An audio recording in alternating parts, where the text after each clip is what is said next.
Olá meus amigos, estamos começando mais um planejamento de trabalho para essa quinta-feira, dia 6 de março, um dia com Conference League, Europa League e Libertadores da América. Vou comentar sobre dois jogos da Conference, quero muito acompanhar o jogo do Betis com o Vitória de Guimarães, de Portugal. O Betis está numa fase muito boa, vem de uma grande vitória para cima do Real Madrid, e o Vitória de Guimarães, apesar de ter empatado com o Porto, fora de casa está numa fase um pouco nebulosa, então acredito que o Betis pode vir com bastante força nesse primeiro jogo. O Chelsea também joga fora de casa contra o Copenhague na Conference League, e na Europa League quero comentar sobre United e Real Sociedad. United eliminado agora da FA Cup pelo Fulham, enfrenta uma Real Sociedad que tem pelo caminho ainda um jogo da volta contra o Real Madrid na semifinal da Copa do Rei, uma Real Sociedad que vem de goleada sofrida para o Barcelona. A gente vai comentar sobre essa situação da Sociedad e é favorito contra o Manchester United. Além disso, o Tottenham, também outro time inglês, visita o AZ Alkmaar na Holanda, um time sempre difícil de se enfrentar. A Roma recebe o Athletic Bilbao. Bilbao também é um time muito chato, a Roma que passou pelo Porto. E finalizamos com Ajax e Frankfurt. O Frankfurt foi um dos melhores times da fase de grupos. O Ajax também na Holanda hoje parece que recuperou aquele futebol que a gente conhecia do Ajax e vai dominando o campeonato holandês e superando até mesmo o PSV, que vinha numa temporada muito boa. E temos também na Libertadores da América o Bahia em mais um desafio, tentando passar de fase, enfrentando o Boston River do Uruguai. Uma cotação de favorito do Bahia que vem com moral depois da classificação contra o The Strongest.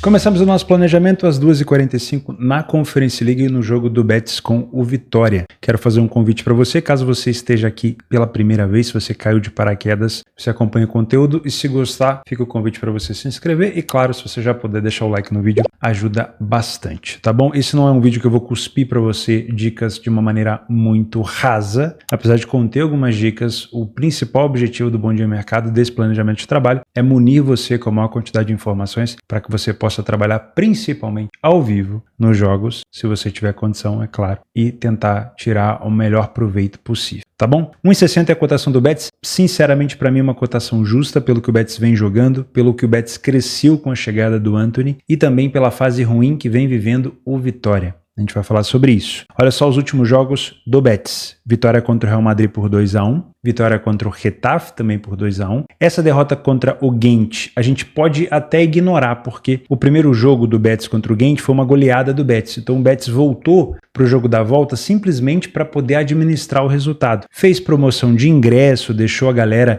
entrar no jogo pagando muito menos, uma galera que não estava acostumada a ver o jogo porque o ingresso é caro, conseguiu acompanhar, fez um rodízio de jogadores, então os principais jogadores jogaram somente ali alguns minutos do primeiro tempo, depois tirou os jogadores, e o gol do Ghent foi marcado lá praticamente no último lance da partida, digamos assim, nos últimos minutos de jogo. Então não foi um Betis que jogou para valer. Então eu vou desconsiderar essa derrota. Eu acompanhei esse jogo de perto, vim para trabalhar alguma coisa, mas o Betis não deu sinal de que ia querer alguma coisa, então eu acabei ficando de fora. Contra a Sociedad, 3-0, uma Sociedad que teve 2 cartões vermelhos, então isso facilitou um pouco. Olha aqui o jogo que eu falei da goleada, entre aspas, contra o Ghent, 3-0 jogo de ida, e antes disso tinha perdido para o Celta.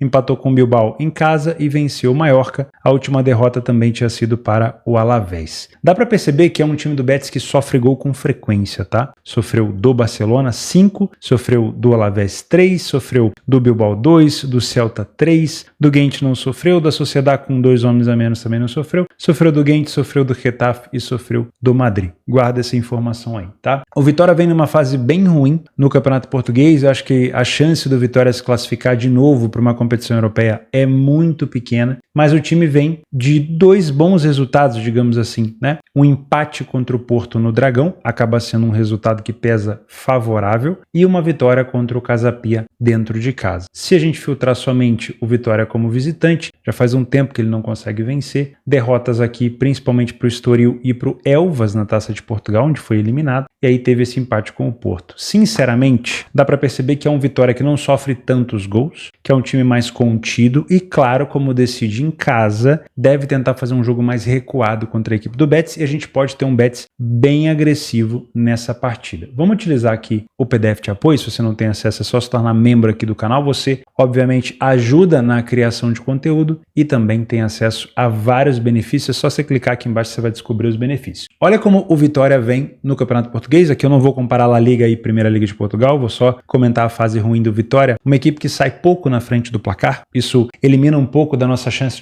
de tomar gol de contra-ataque. Não elimina, mas reduz. É uma equipe que falhou em marcar em 42% dos jogos fora e ficou sem sofrer gol em apenas 25% dos jogos. Então é uma equipe que não marca tanto gol, mas também não sofre tanto. Uma média ali próxima de um gol sofrido e marcado por jogo. Tá? É o que a gente consegue esperar do Vitória. É uma equipe com um aproveitamento de finalizações baixo, precisa de quase 6 finalizações no alvo para marcar um gol. Um primeiro tempo ruim, mas com poucas derrotas e poucos gols sofridos. E um segundo tempo, de novo, ruim, mas com poucas derrotas e poucos gols sofridos. Isso significa que é uma equipe realmente mais compacta e defensiva, tá? O Betis não faz um primeiro tempo excepcional dentro de casa, costuma fazer um segundo tempo melhor em relação a poderio ofensivo, porém, ao mesmo tempo que o Betis se expõe ao ataque para marcar mais gols, ele também sofre. Então, dá para perceber que nenhum dos dois tempos do Betis ele consegue ser extremamente efetivo ao ponto de forçar o seu adversário lá na frente e não deixar espaço lá atrás. Ele não consegue fazer isso. Geralmente, quando ele está muito alto na linha ofensiva, ele está deixando espaço para contra-ataque. O que pode facilitar a vida do Betis? Provavelmente o estilo de jogo do Vitória, que vem para tentar jogar para levar o resultado para Portugal. Então, se o Vitória abdicar do contra-ataque, se o Vitória abdicar de um jogo reativo, o Betis pode conseguir finalmente nesse jogo ter um domínio, pelo menos em algum dos tempos, e fornecer para você uma oportunidade de trabalho, tá? Gosto de pensar numa vitória do Betis por aqui, com uma cotação um pouco mais elevada pode ser interessante. Por que eu falo isso? Se a gente pegar aqui essa cotação do Betis, ó, a 1,60, o Betis teria que vencer 63% dos jogos. É o que significa uma odd de 1,60. Porém, o Betis só ganha 50% dos jogos com essa cotação. Então, se for para trabalhar a favor do Betis, de preferência, tenta buscar uma cotação mais elevada durante o jogo. Agora, se você tem possibilidade de ver o jogo, começou, o Vitória está completamente recuado, só dá a Betis, finalização do Antony, finalização do Isco, não sei se vai jogar, vamos falar sobre os jogadores daqui a pouco. Tá um escarcel, tá realmente uma coisa absurda, a torcida realmente lá do Betis é fervorosa demais, o Real Madrid viu isso,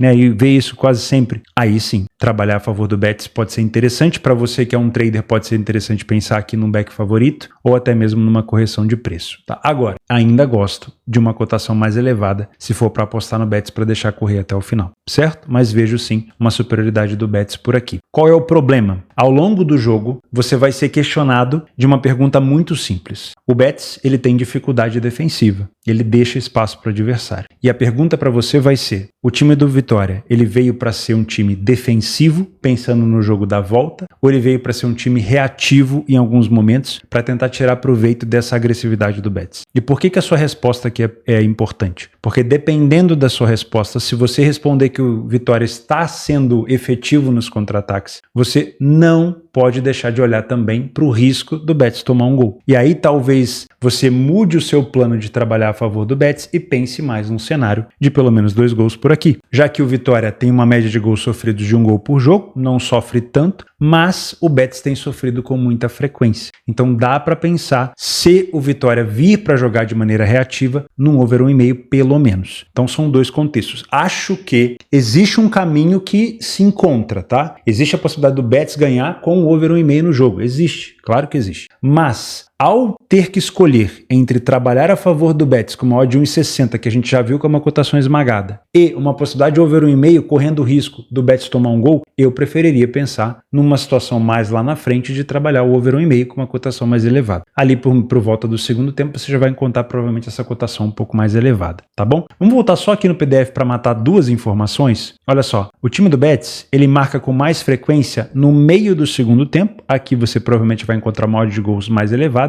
E ele sofre muito no início, ó. Início e final do jogo são os momentos que o Betis mais sofre gol. O time do Vitória marca com muita frequência na saída do intervalo e sofre com frequência nos finais dos tempos, final do primeiro e final do segundo tempo. Para você que trabalha mercado de finalizações e mercado de desarmes, tá? Que eu sei que tem uma galera que me acompanha que gosta muito disso. Vou deixar aqui 2 dicas de cada time. Tá? Primeiro, em relação a finalizações. Finalizações do lado do Betis, o nosso Abde Ezzalzouli. Eu acho que é assim que se pronuncia, tá? O jogador tem finalizado em média 2.4 por jogo, tá? Fica de olho nele. Na opção de desarme do lado do Betis, Sérgio Altimira, o meio-campista aqui, né, o volante meio-campista, que teve 2.80 de desarme por jogo. Também acho interessante você ficar de olho nisso. Do lado do Vitória, é praticamente um jogador só, que é o Nuno Santos. Tanto para finalização, tanto no alvo quanto finalização normal, quanto para desarmes, tá? Também é um jogador que tem desarmado muito. Outra dica possível do Vitória, caso o Nuno Santos não jogue, é o Thiago Silva. Para desarme, também é um jogador que desarma bastante. Para vocês que me pedem esse tipo de informação, fica aqui uma dica. Fechou? Beleza, então nós temos aqui a conclusão de dois caminhos. A possibilidade de trabalhar a favor do Betis, caso o Vitória venha para se defender, ou a possibilidade de trabalhar o over 1,5, caso o Vitória também queira contra-atacar. Beleza, e como que eu tenho um potencial de mais gols por aqui? Bom, se o Betis, que é o time favorito, que tem mais interesse de tentar resolver no primeiro jogo, sair na frente, você tem que identificar o comportamento do Vitória. Vitória achou que 1-0 ainda é um resultado que dá para virar em Portugal? Não vou trabalhar o mercado de gols com uma corda muito esticada. Agora, se o Vitória partiu para cima e o Betis tem contra-ataque, olhar para o 2,5 é interessante. Outro cenário cabível, que vocês sabem que eu gosto muito, é a situação de 2 gols de diferença, principalmente para o favorito. Betis conseguiu fazer 2-0 no placar e o Vitória começou a partir para cima. Pensar num cenário de over limite no segundo tempo também é um cenário interessante. Também às 12h45, o outro jogo da Conference League que a gente vai dar uma olhada é Chelsea e Copenhague, ou o Kubenhavn, né? Como algumas casas de apostas costumam escrever, e obviamente como é conhecido o clube lá na Dinamarca. 1,67 é a cotação do Chelsea. Aqui parte do seguinte princípio. O Chelsea vai jogar de sacanagem, o Chelsea vai focar na Premier League, o Chelsea vai levar um time misto ou o Chelsea vai resolver a parada nesse primeiro jogo? Porque a resposta para essa pergunta vai levar a gente para apenas uma direção. Se o Chelsea for com o time titular com vontade de resolver, muito dificilmente o Copenhague vai conseguir segurar a equipe do Chelsea. Por aqui não tem como comparar a qualidade técnica do time do Chelsea com a do Copenhague. Mas o próximo jogo do Chelsea na Premier League é contra o Leicester, dentro de casa. O Chelsea precisa vencer. Claro, está pensando também em classificação para a Champions League via Premier League. É uma competição da Conference League que é a terceira força da UEFA. O Chelsea não tem jogado com tanta vontade, apesar de ter vencido, né, todos os jogos que fez fora de casa. Então, se você conseguir ao longo do jogo responder que o Chelsea está com o time titular e está com vontade, muito provavelmente uma vitória do Chelsea aqui deve se fazer presente. Apesar do Copenhague ser um time muito chato, né, o líder do seu campeonato, e obviamente também teve bons jogos dentro de casa, mas a força que o Copenhague enfrentou nem se compara com times que o Chelsea enfrentou. Se não me falha a memória, o Copenhague enfrentou dentro de casa, o time do Heidenheim, agora recentemente, o time do Hearts da Escócia, o Başakşehir da Turquia, o Jagiellonia da Polônia e o Kilmarnock. Então, venceu apenas o Hearts e o Kilmarnock, perdeu para o Jagiellonia e perdeu pro Heidenheim, empatou com o Başakşehir. Não é uma equipe que vem enfrentando times de força parecida, de nível técnico parecido com o Chelsea. Então, basicamente é isso. Dá para você também trabalhar numa correção de preço se você é um trader contra o Copenhague, né, um lê a pior equipe em campo, caso o Chelsea comece muito bem. Tá? Utilizando aqui um pouco das últimas informações, é claro que a gente tem que dar um peso e uma medida, né? O Chelsea vem de derrota para o Aston Villa, vem de derrota para o Brighton, vem de eliminação para o Brighton na FA Cup e vem de vitória agora contra o lanterna da competição na Premier League, o Southampton. Somente como visitante, o Chelsea vem de 4 derrotas consecutivas. Porém, olha o nível das equipes que o Chelsea enfrentou. O Brighton hoje é uma equipe extremamente forte na Premier League e eliminou o Chelsea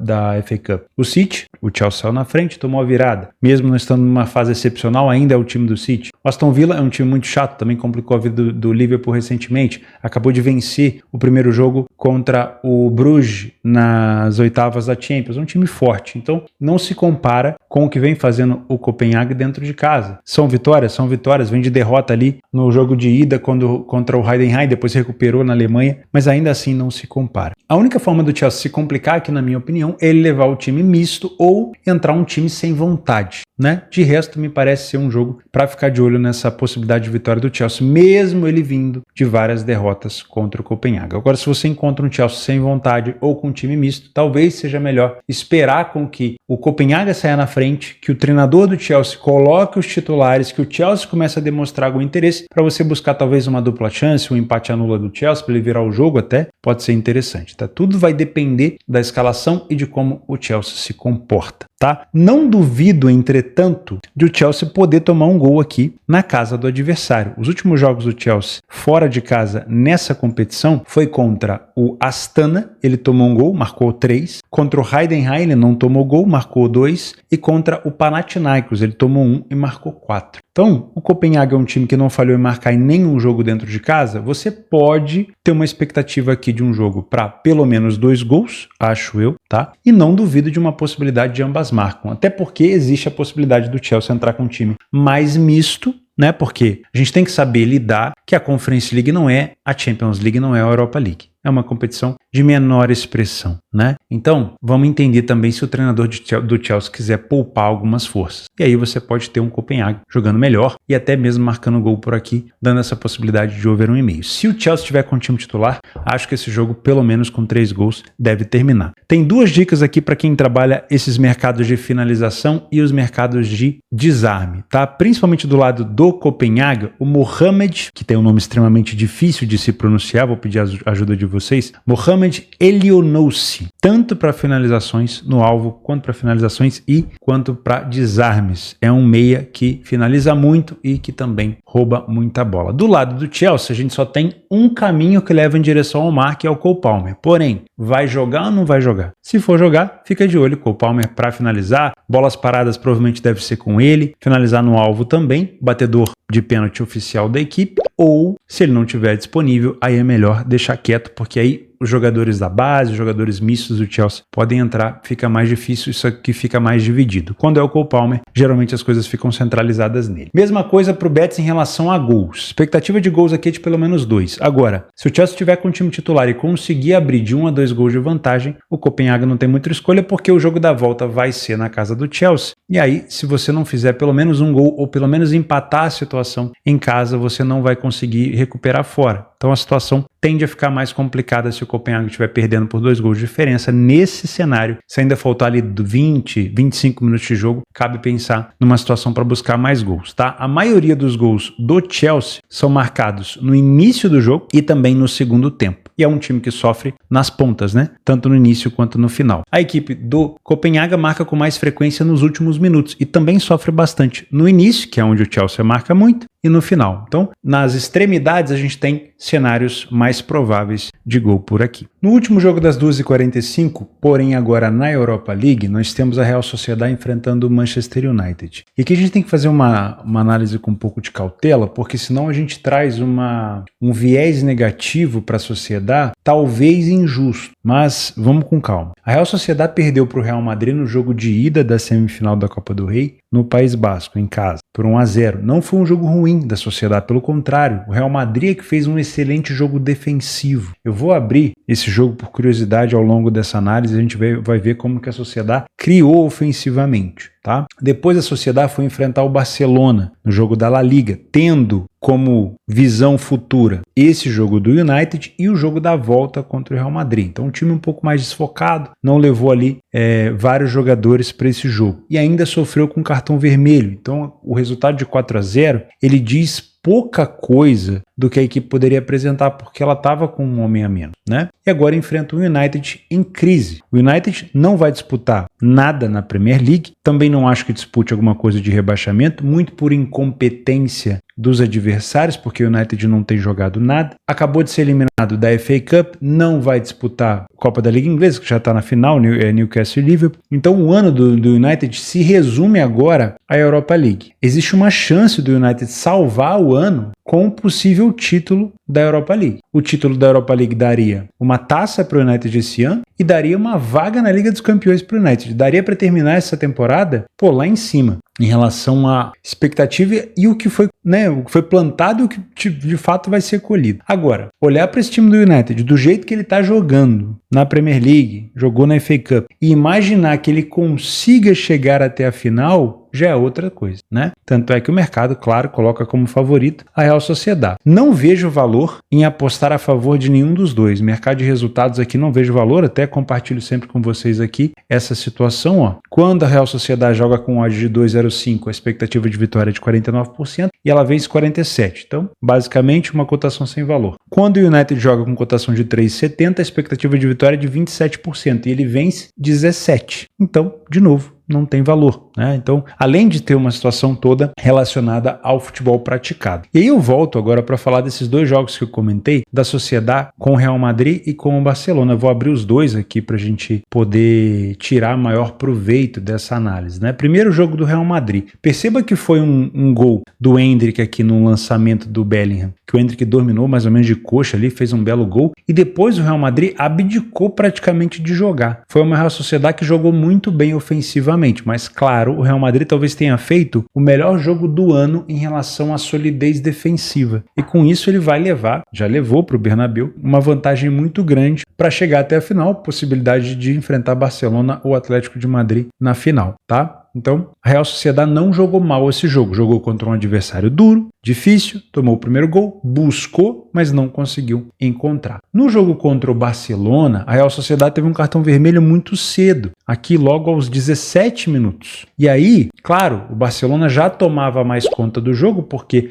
a Real Sociedad não levou a maioria dos seus jogadores, a gente pode conferir aqui, ó, o Oyarzabal não estava em campo, o Takefusa Kubo, se eu não me engano, já estava suspenso, ou também não estava em campo, e aí foi um time mais misto, já era mesmo de se esperar uma vitória do Barcelona. Porém, essa vitória de 4-0, ela foi construída em cima de um time com um homem a menos, ok? Então, muito provavelmente, se a Real Sociedad tivesse com 11 contra 11, talvez ela não tivesse tomado 4 gols, talvez tomasse 2, talvez tomasse 1, que era mais ou menos a nossa análise por aqui nesse planejamento. Então, não dá, na minha humilde opinião, para crucificar a Real Sociedad nessas duas derrotas. Foram contra duas equipes fortes que ela tenderia a perder mesmo, e o cenário de 4 gols do Barcelona faz a gente criar uma expectativa de crucificar aqui a Sociedad, mas foi por conta do cartão vermelho. E antes disso, jogou e venceu contra o Leganés, tinha eliminado o Midtjylland dos playoffs da Europa League e tinha perdido fora de casa para o Real Betis com 2 jogadores a menos, né? Então, quando teve situação de cartão vermelho, realmente ficou difícil para a Sociedad. A única derrota normal da Sociedad foi aqui fora de casa contra o Osasuna, tá? O United, como visitante, ele venceu o Fulham na Premier League por 1-0, ele venceu o Steaua Bucareste na Liga Europa por 2-0, perdeu para o Tottenham por 1-0 e empatou com o Everton fora de casa 2-2. Em cima da crise do United, eu não acho que essa cotação tá errada, tá? Eu acho que essa cotação tinha que ser mais alta mesmo que a Sociedad, mas a gente tem que fazer uma balança agora também para criticar o United. Por quê? Porque a Europa League agora caiu como uma esperança para a equipe do United, né? O que era antes uma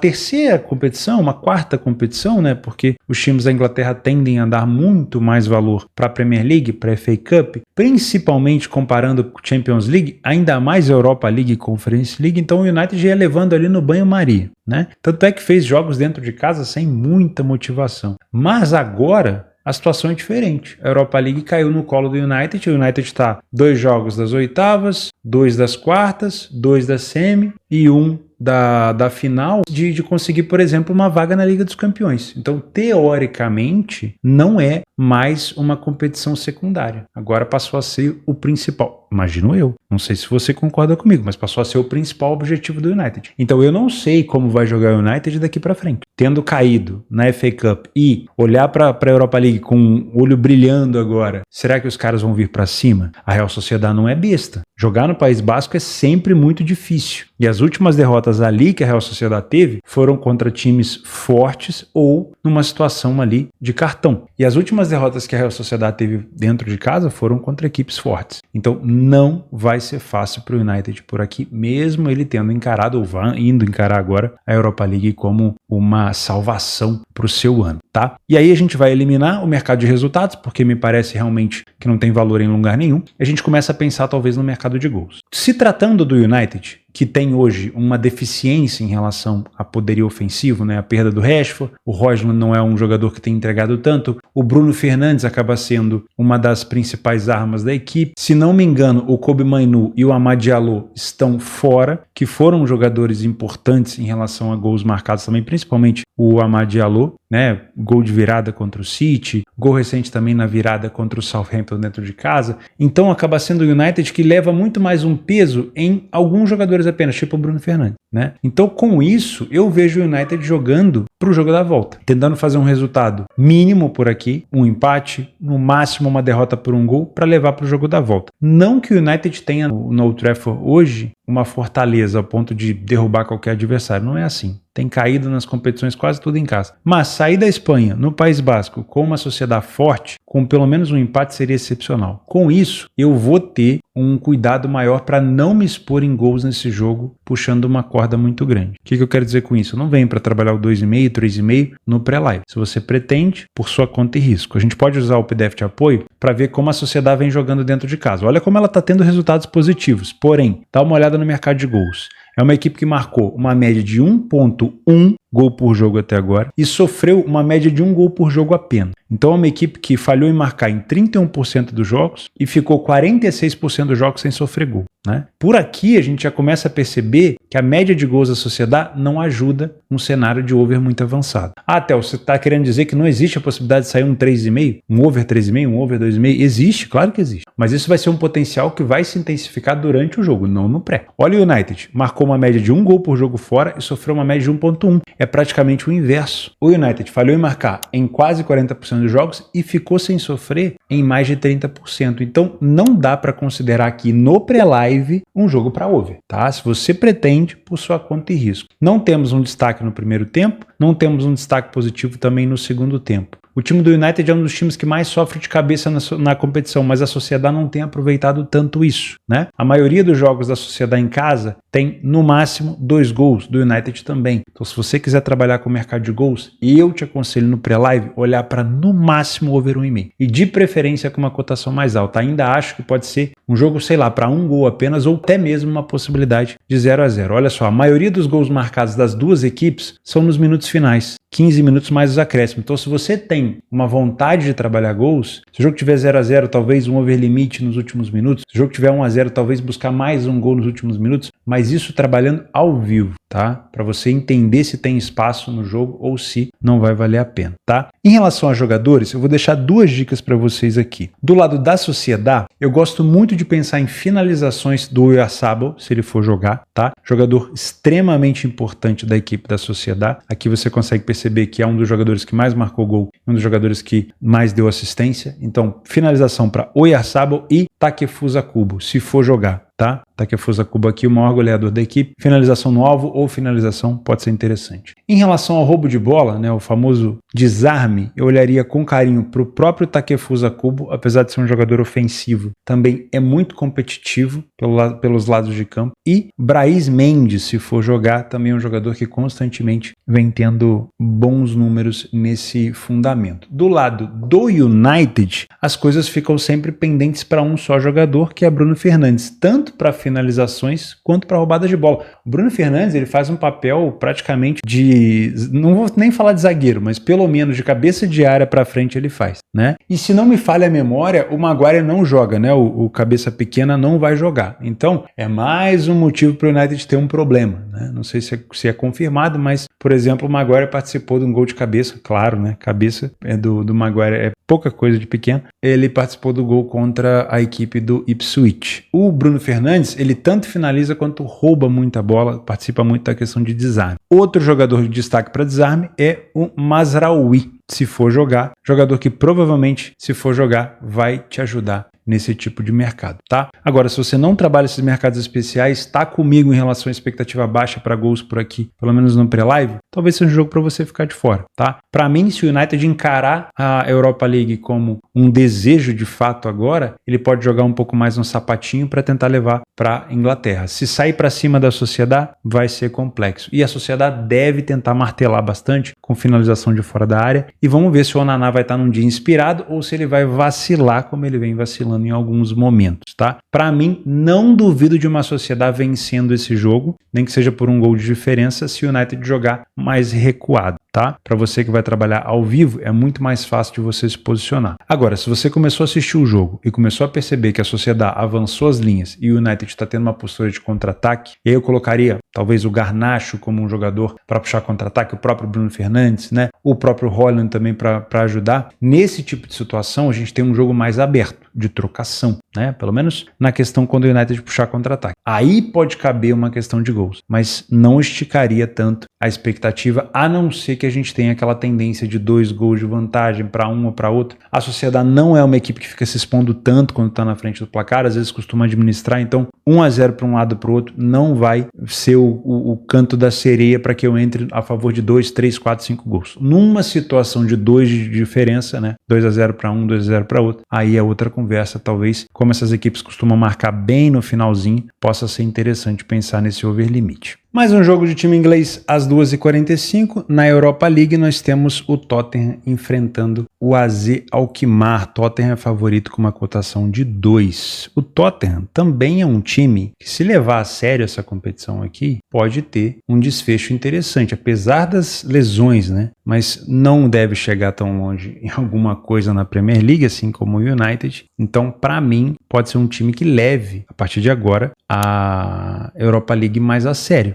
né? Porque antes tinha a Copa da Liga Inglesa, foi eliminado pelo Liverpool. Antes tinha a FA Cup, foi eliminado pelo Aston Villa. Agora na Premier League muito provavelmente não vai arrumar nada. Provavelmente a Europa League passa a ser uma excelente opção para terminar o ano bem. Primeiro, porque o Tottenham não levanta um troféu desde 1900 e bolinha. Segundo, porque seria uma classificação também para a Liga dos Campeões, né? Então, pode ser uma oportunidade do Tottenham colocar tudo que tem de melhor em campo para enfrentar o AZ Alkmaar. Mas jogar na Holanda contra o AZ é complexo, né? Eu tenho sempre a imagem de um AZ meio pirotécnico, né? Para entretenimento, um time que marca muito gol. E pelo que eu estou vendo aqui dos últimos jogos, o time não falhou em marcar nenhum dos últimos jogos em casa, né? Mas também sofre com frequência. Entretenimento puro. O time do Tottenham também praticamente não falhou em sofrer em quase nenhum, somente contra o Brentford aqui, e só falhou em marcar contra o Liverpool no jogo da Copa da Liga Inglesa da volta, né? O Tottenham levou uma vantagem de 1-0, achou que ia dar, tomou 4. Foi meio... acabou que não rolou, né? Vamos dizer assim. Eles se enfrentaram na fase de grupos no dia 24/10 do ano passado. O Tottenham venceu por 1-0, né? Mas claro, não dá para tirar como base, né? Provavelmente o AZ aqui jogando para tentar pontuar na Inglaterra e o Tottenham naquele momento levando a competição provavelmente também em banho-maria. Vamos dar uma olhada em estatística? Olha só, o AZ Alkmaar é um time que sai na frente com muita frequência na Holanda, um time que não falhou em marcar em nenhum jogo, tem quase 2 gols de média e tem sofrido 1 gol por partida em média. Porém, ficou sem sofrer gol em mais de 40% dos jogos. Então é pirotécnico até a página 2, né? Vamos ver se o Tottenham vai conseguir ativar isso daí no AZ Alkmaar. O Tottenham é uma equipe que falha pouco em marcar, mas tem falhado até mais do que o AZ, porém marcou mais gols, né? Disputou um jogo a mais. É também uma equipe que sai bastante na frente do placar e tem sofrido com mais frequência do que o time da Holanda. Tem um aproveitamento melhor. O primeiro tempo do Tottenham é com mais gols marcados, porém com mais gols sofridos, então o entretenimento está muito mais do lado inglês aqui do que do lado da Holanda. No segundo tempo, que crescimento do AZ Alkmaar. Sai de 33% para 67% de vitória, aí cresce um pouquinho de derrota também, mas sai de 6 gols marcados para 17 gols marcados. E o Tottenham reduz os gols sofridos no segundo tempo. Então, quando o AZ cresce no segundo tempo, o Tottenham melhora defensivamente, mas continua sendo um Tottenham que marca muito, então o segundo tempo me parece mais over do que o primeiro. O time do AZ marca muito de cabeça e de fora da área. O time do Tottenham marca muito de cabeça, mas tem sofrido também nesse fundamento. 67% dos jogos do AZ em casa com over 1,5, 77% dos jogos do Tottenham fora com over 1,5. Achei que seria mais, tá? Achei que ia encontrar aqui um jogo com uma tendência maior para 2,5. Não me parece ser isso no pré-live. Aí vai depender se o Tottenham vai jogar com o time titular ou não. E aí, se o Tottenham colocar o time titular, essa odd de 2 do Tottenham fica interessante. E aí a gente só vai conseguir apostar nisso aqui com valor da seguinte maneira, anota aí. Primeiro, 1 hora antes, verifica a escalação. Segundo, abre o jogo depois que ele começar e verifica a intensidade do Tottenham. Porque se o Tottenham encarar a Europa League como a salvação do ano, com uma possibilidade de chegar longe, e se o Tottenham passar, ele tem possibilidade sim de vencer essa competição, seria muito interessante essa cotação de 2 do Tottenham, porque na parte técnica não tem nem comparação. O problema aqui é o Tottenham estar de fato interessado ou não na competição. Qual é o próximo jogo do Tottenham na Premier League? Vamos ver. Isso aqui vai responder um pouco a nossa dúvida. Ó. O Tottenham enfrenta o Bournemouth na Premier League no dia 9, em casa, né? Pô, e depois não viaja, continua em casa para poder enfrentar o AZ. Então eu não vejo por que o Tottenham não levar a Europa League a sério colocando os titulares, tá? Gosto então de pensar nessa situação de pelo menos olhar com carinho para essa odd do Tottenham, um empate anula, uma vitória do Tottenham, se o Tottenham estiver jogando sério. O problema do Tottenham tem sido os gols sofridos, né? E aí abre margem para a gente pensar nessa possibilidade aqui de ambas marcas, tá bom? O over 1,5 também é uma possibilidade muito, muito alta, mas o 2, eu imaginei que a gente ia encontrar maior possibilidade para o 2,5, né? Não foi o caso em relação à estatística, vai depender do decorrer do jogo. A maioria dos gols marcados do AZ são no segundo tempo, por isso que eu acho que no segundo tempo a gente vai ter um cenário um pouco mais over. E olha aqui para quem está pensando em buscar uma correção de preço contra o AZ Alkmaar ou até mesmo um back favorito ao Tottenham. O Tottenham marca a maioria dos seus gols no primeiro tempo, principalmente no início e depois até os 30, tá? Então vale a pena ficar de olho. Problema, o Tottenham sofre a maioria dos seus gols dentro do primeiro tempo, no final. Então a gente pode ter um cenário de cinema aqui, né? Do Tottenham saindo na frente e sofrendo gol no finalzinho do primeiro tempo. Tomara que não, ó. Principalmente se a gente estiver dentro do mercado, né? Mas é o que costuma acontecer com o time do Postecoglou. Depois ele acelera muito lá nos minutos finais. Então, para quem trabalha over limite, o over à frente, o AZ corrobora com isso, o Tottenham também pode ser um cenário interessante. Jogadores, vamos falar sobre o time do AZ primeiro. Vou voltar aqui embaixo, ó. Primeiro jogador em relação à finalização do AZ Alkmaar tem sido o Mijnans. Acho que é assim que se fala, tá? Que é esse jogador aqui, ó. Sven Mijnans, com 4 gols e 3 assistências. Troy Parrot, que tá aqui embaixo, também tem sido um jogador com uma média parecida, tá? Inclusive tem mais gols marcados e uma assistência. Provavelmente eu não estou falando o nome do jogador certo, tá? Mas, enfim, às vezes a nacionalidade dele é diferente, o jeito de pronunciar é diferente, eu estou mais ou menos tentando chutar, tá? Mas esses dois aqui, inclusive, tá um debaixo do outro, ó. Fica de olho para finalização, são jogadores muito fortes nesse fundamento. Se você preferir ir com o artilheiro da equipe, por sua conta, tá? Em relação a roubo de bola, temos de novo o nosso querido Sven Mijnans. O Mijnans roubou bola contra o Feyenoord, contra o Galatasaray, contra a Roma e de novo contra o Galatasaray, mais do que uma roubada de bola por jogo. E também temos o Seiya Maikuma, que também teve uma frequência de roubo de bola muito frequente do lado do AZ. Do lado do Tottenham, em relação à finalização, se for jogar com o time titular, aí não tem muita conversa, né? O Heung-min Son é o jogador que mais finaliza no gol, então vale a pena ficar de olho nele. E na roubada de bola, se estiver disponível,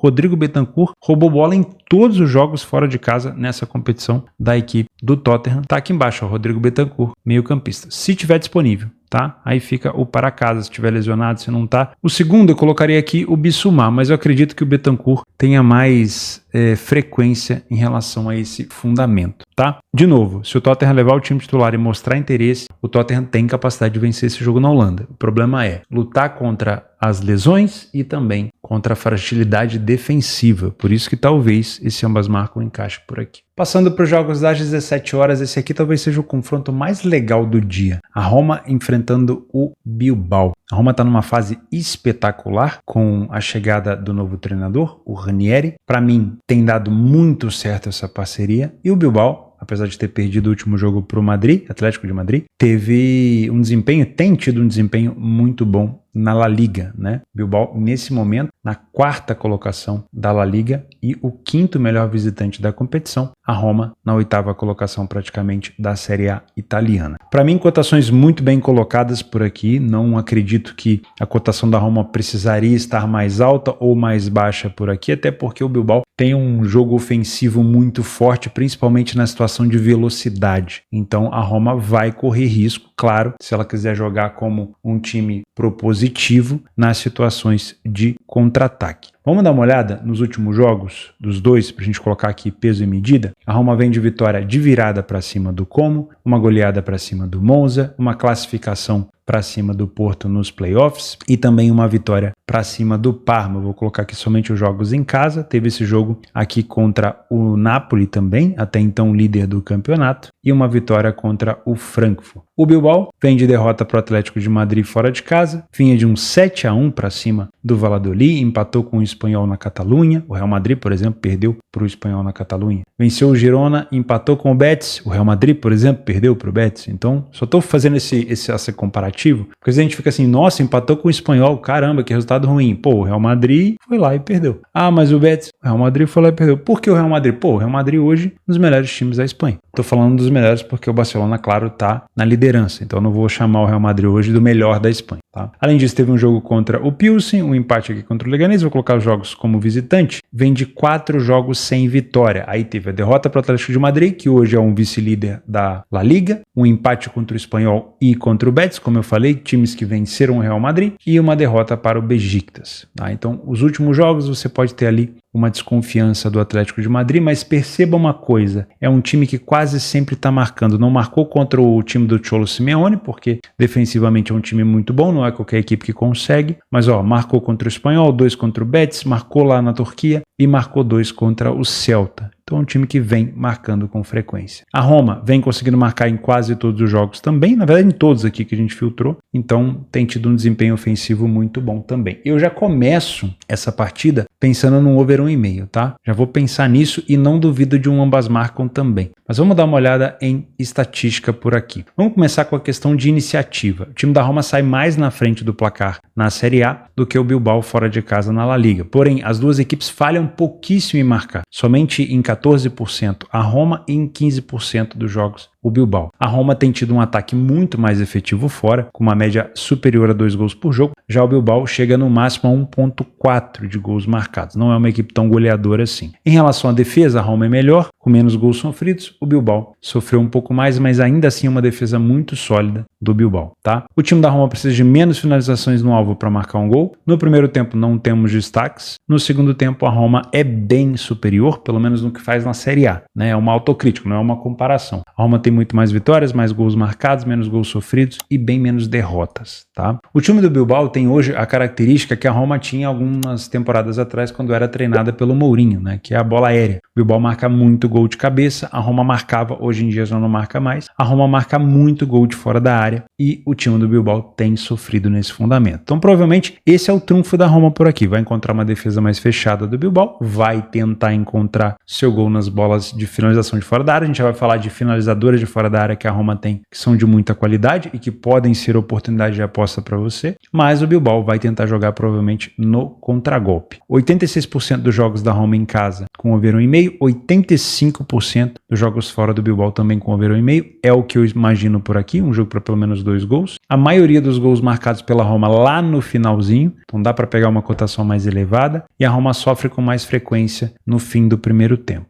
O time do Bilbao marca com mais frequência no final dos tempos, principalmente no final do segundo, e sofre também por ali, né, no final do segundo tempo. Vamos falar de jogadores? Para mim, o retorno do Dojbik no último jogo, né, depois de lesão, ajudou a Roma a vencer de virada a equipe do Como, né? Isso foi espetacular. Temos que falar também, claro, de Paulo Dybala. Hoje, se você pensa em finalização da Roma, você obviamente vai pensar no Dybala, mas eu vou te falar um negócio. Muito provavelmente quem deve se destacar nesse jogo de finalização de fora da área é o Pellegrini, se tiver disponível para jogar, né? Não é um jogador que marca tantos gols. Teve uma temporada, acho que há 3 anos atrás ou 3 temporadas atrás, o Pellegrini era um dos melhores batedores de falta da Europa, né? Ele marcava muitos gols de falta, né? Pelo menos na minha opinião, peguei muito gol de falta dele. Mas hoje em dia continua sendo um jogador que finaliza muito de fora da área. É um jogador da bola parada da Roma. Então, para finalização, se ele for jogar, vale a pena ficar de olho, tanto finalização ao alvo, quanto finalização, né, na tentativa de finalização. Claro que o Dybala é ali pau a pau, tá? Então fica a seu critério. Em relação a desarme, a roubo de bola, tem 2 jogadores que eu gosto. Primeiro, se for jogar, Gianluca Mancini, tá? Jogador muito bom em relação a essa roubada de bola. O outro é o jovem Nicolo Piscilli. Também, se for jogar, vale a pena ficar de olho. Um jogador que, contra o Dinamo Kiev, por exemplo, teve 4 roubos de bola e vem roubando bola consistentemente nos últimos jogos em casa, contra Braga, contra o Frankfurt e também contra o Porto, tá? Mesma coisa vale para o Mancini.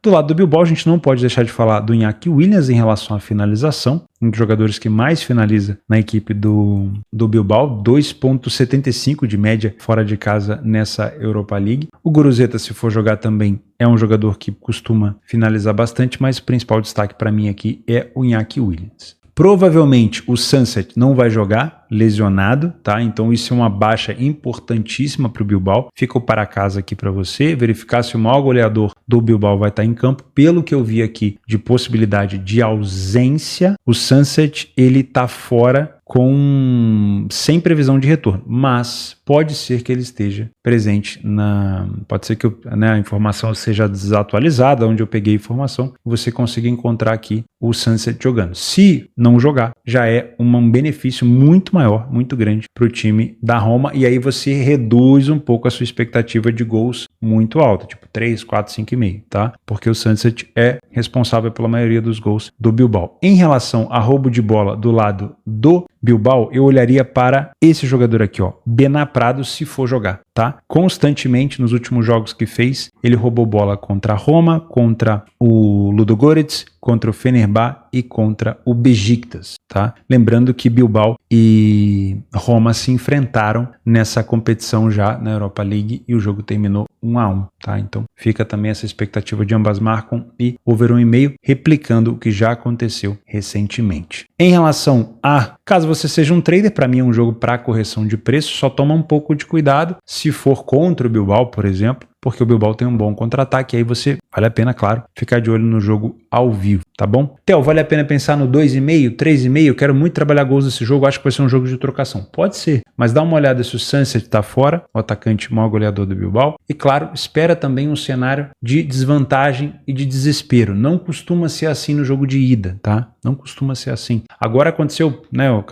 interrompi essa gravação, fui terminar a Champions League e voltei. Tô até sem a camisa do Radar Esportivo. O time do Arsenal contra o PSV, esperava-se que o Arsenal poderia se complicar, fazer um jogo um pouco mais morno. O Arsenal abriu 2-0 no placar e o jogo ficou completamente maluco. Uma trocação franca, até postei nos stories. Então, acabou que o jogo foi conduzido para uma partida mais over depois de um 2-0, né? Então, caso você tenha um cenário aqui de 2 gols de vantagem, você comece a perceber o cheiro do desespero para uma das equipes, aí, meu amigo, realmente, se a Roma, por exemplo, estiver ganhando de 2-0 e sentir a oportunidade que o Bilbao está desesperado e para poder marcar 3, 4 gols e resolver a situação na Itália, ela vai fazer. Mesma coisa o Bilbao. É claro que 1-0 Bilbao, 2-0 Bilbao, o Bilbao vai pensar, pô, vou segurar porque na Espanha eu tenho muita chance de passar. Mas se sentir que a Roma está completamente desconfigurada partindo para cima, não tem por que o Bilbao também só ficar sentado no resultado, ele vai poder explorar também o contra-ataque e aí você já fica de olho porque o Bilbao marca muito nos últimos minutos. Então pode ser interessante sim, mas aí é durante o jogo e não na expectativa pré-live. Mais um jogo da Europa League às 5 horas, o Ajax enfrenta o Frankfurt com cotações parelhas. Com todo o respeito, aqui nós temos um time que está numa fase espetacular, que é o Ajax, contra um time que vive uma fase mais difícil, que é o Frankfurt. E o mercado acredita que é um jogo parelho. Eu acredito que o Ajax tem um favoritismo um pouco maior nesse jogo, tá? Não acho que essa cotação do Ajax tenha valor pelo que ele tem apresentado na Holanda. Olha só, o Ajax, quando teve cotações de 2,45, com expectativa de vitória de 41%, ele venceu no máximo 27%. Então, no caso da odd na Holanda, ele não tem valor. Agora, comparando o momento do Ajax com o momento do Frankfurt, para mim, a cotação do Ajax poderia estar um pouco mais baixa, tá? Então talvez um empate anula do Ajax não seja uma situação tão ruim. Não é o mercado que eu trabalho, mas estou olhando aqui os últimos jogos dos dois. E eu acompanho mais de perto o Frankfurt, tá? Só que tem uma característica do Frankfurt que pode complicar a vida do Ajax. O contra-ataque e a força fora de casa em relação a marcar gols. Mas vamos lá. Primeiro, em relação ao Ajax. Olha isso daqui. O Ajax vem de 2, 3, 4, 5, 6, 7, 8 vitórias e 2 derrotas nos últimos 10 jogos. O Frankfurt venceu apenas 4 dos últimos 10, tá?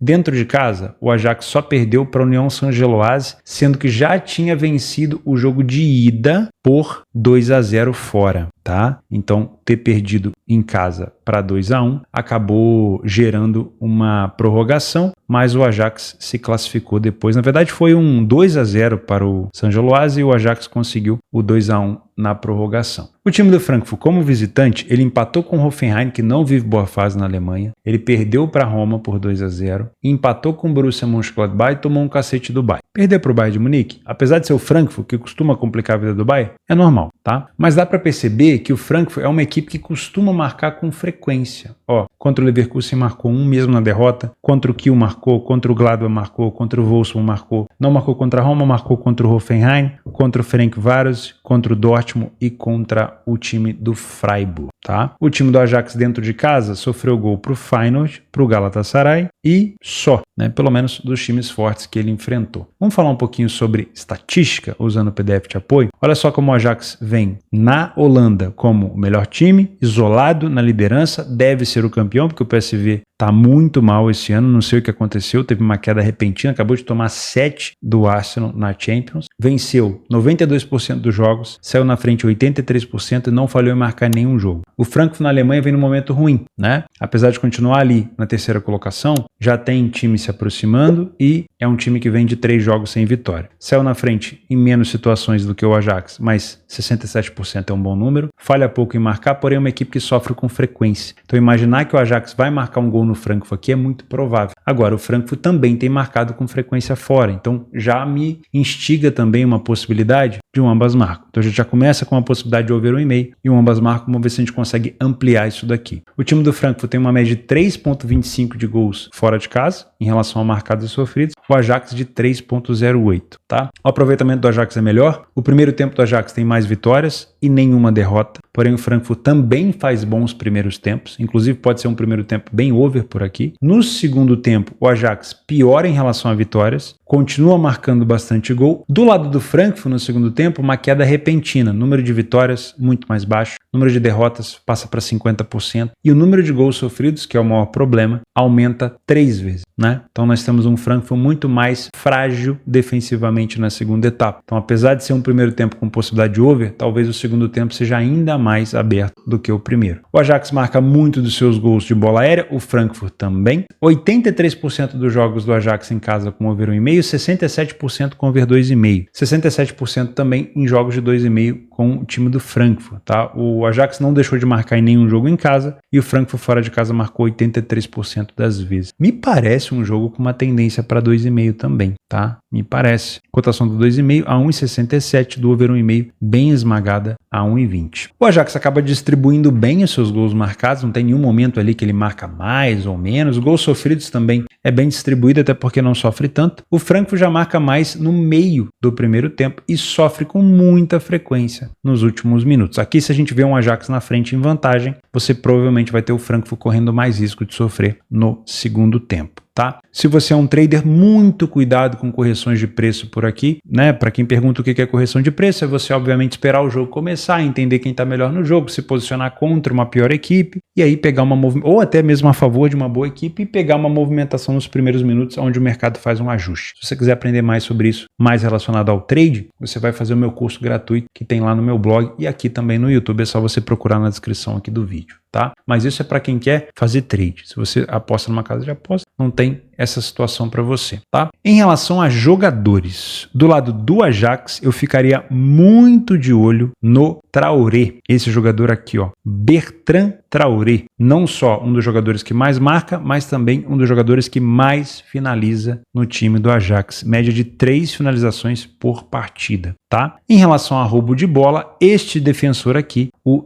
Joel Ato, imagino que seja Ato, imagino que seja rato, né? Imagino que seja Ato. Vale a pena ficar de olho também. Média de 2,75 contra o Maccabi Tel Aviv, contra a Lazio, contra o Galatasaray e contra o San Geloase. Ele teve desarmes e, na maioria das vezes, mais do que um, tá bom? Do lado do Frankfurt, Hugo Ekitike, que acabou substituindo agora praticamente o Omar Marmoush, que foi para o City. É um jogador que finaliza bastante, vale a pena ficar de olho. Claro, depende muito do condicionamento em relação a jogo do Frankfurt. Se for de fato um jogo mais reativo, o Ekitike tem muito mais presença em relação à velocidade e pode ser um dos jogadores que mais finalize por aqui do lado do Frankfurt. E em relação a desarme, o jogador que mais atuou no Frankfurt é o jogador também que mais desarma no Frankfurt, o Arthur TAT. Se for jogar, vale a pena ficar de olho. Geralmente é titular absoluto da equipe. Um dos jogadores também que conseguiu roubar a bola nos últimos jogos do Frankfurt nessa competição fora de casa contra a Roma, contra o Lyon, contra o Midtjylland e também contra o Besiktas. Também, na maioria das vezes, mais do que um roubo de bola. Em relação a jogador importante, claro, o Ekitike, com 13 gols e 3 assistências, é a peça fundamental do Frankfurt, que se adapta muito bem a jogos reativos, tem tido sim dificuldade fora de casa nos últimos jogos, mas pode pelo menos achar um golzinho lá na Holanda e pode complicar a vida do Ajax nessa função.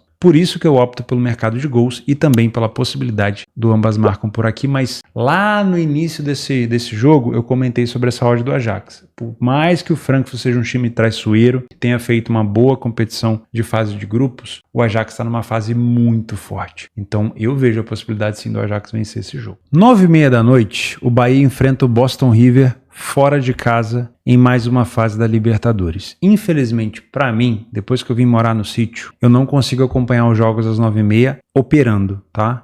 Pela saúde do meu dinheiro, eu não faço isso, porque geralmente nessa hora eu já tô cochilando no sofá. Então, às vezes eu consigo olhar o primeiro tempo ali como curioso, mas não consigo mais fazer apostas. Engraçado que quando eu comecei nas apostas, eu só conseguia fazer os jogos à noite porque eu tinha ali um intervalo, às vezes, do trabalho, CLT com a faculdade, depois da faculdade, quando terminou, era depois do trabalho, consegui trabalhar os jogos à noite, e aí minha vida foi mudando, passei a viver só disso daqui, e meu dia foi ficando mais voltado para o trade e à noite para a família. Então, morando no sítio, então nem se fala. Esse é o tipo de jogo que eu não vou conseguir trabalhar. Mas, por que essa cotação do Bahia tá 1,75? Bom, o time do Boston River, no Uruguai, tá na 13ª colocação do Campeonato Uruguai, né? Tá aqui na frente do Wanderers e tá muito mal, né? São 4 jogos, 2 empates, 2 derrotas, tem saldo de -3. No campeonato passado, vamos dar uma olhada aqui no 2024, ele ficou na 4ª colocação. Dentro de casa, ele teve 2 vitórias em 7 jogos apenas. Então, assim, com todo respeito, me parece ser uma equipe frágil, né? Vamos dar uma olhada nos últimos jogos? Olha só, empatou com o Nublense, perdeu para o Nacional, venceu o Nublense aqui em fevereiro. Aí, no caso, esse empate levou ele para a próxima fase, mas você vê que venceu por 1-0. Somente dentro de casa, uma vitória só contra o Nublense. De resto, derrota para o Defensa, derrota para o Racing, empate com o Torque, derrota para o Nacional.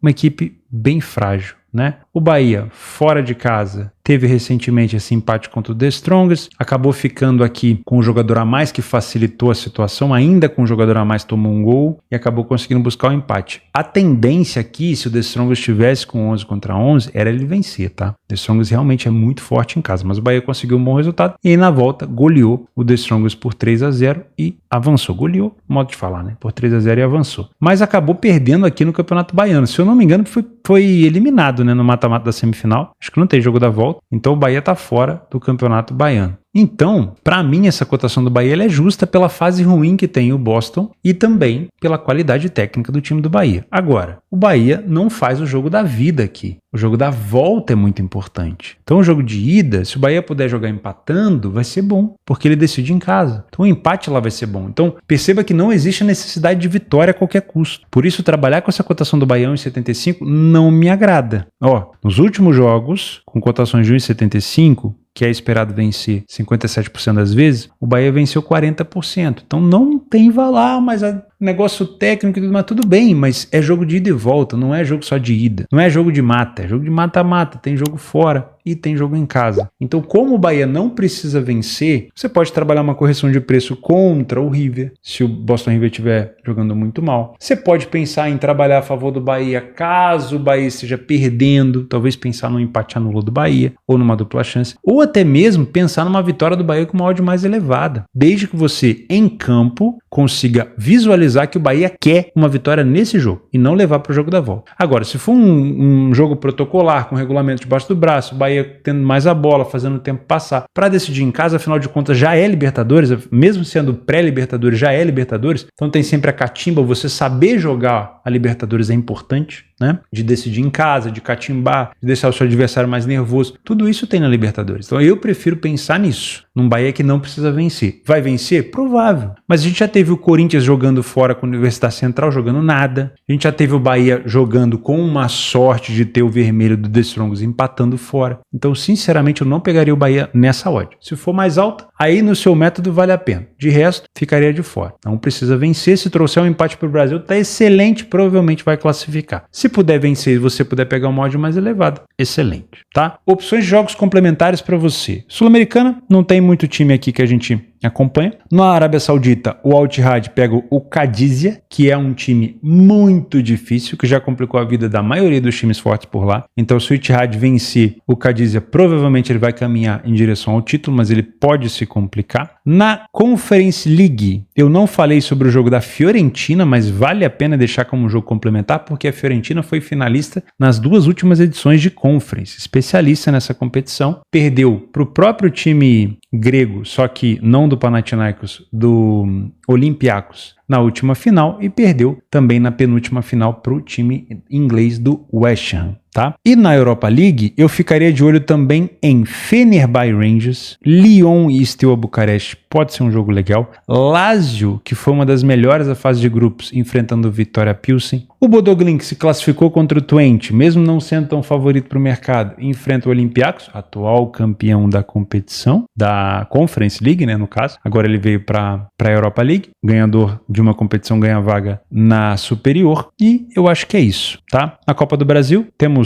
Brusque e Olaria, Maringá e União Araguainense, e tem Campeonato Carioca também, no caso a Taça Rio. Mas aí é outro jogo complementar. Copa do Nordeste, o Ceará pega o América, Sampaio Corrêa pega o Náutico, Juazeirense pega o CSA. E é isso, meus amigos. Muito obrigado pela sua companhia e mais um planejamento de trabalho. Se você não é inscrito no canal, fica o convite para você se inscrever. E lembre-se que apostas são para mais de 18 anos, faça com responsabilidade. O link do Radar Esportivo está embaixo, dos meus cursos também estão aí embaixo, todos gratuitos, e da minha parceira Betfair. Grande abraço, fica com Deus e a gente se vê amanhã.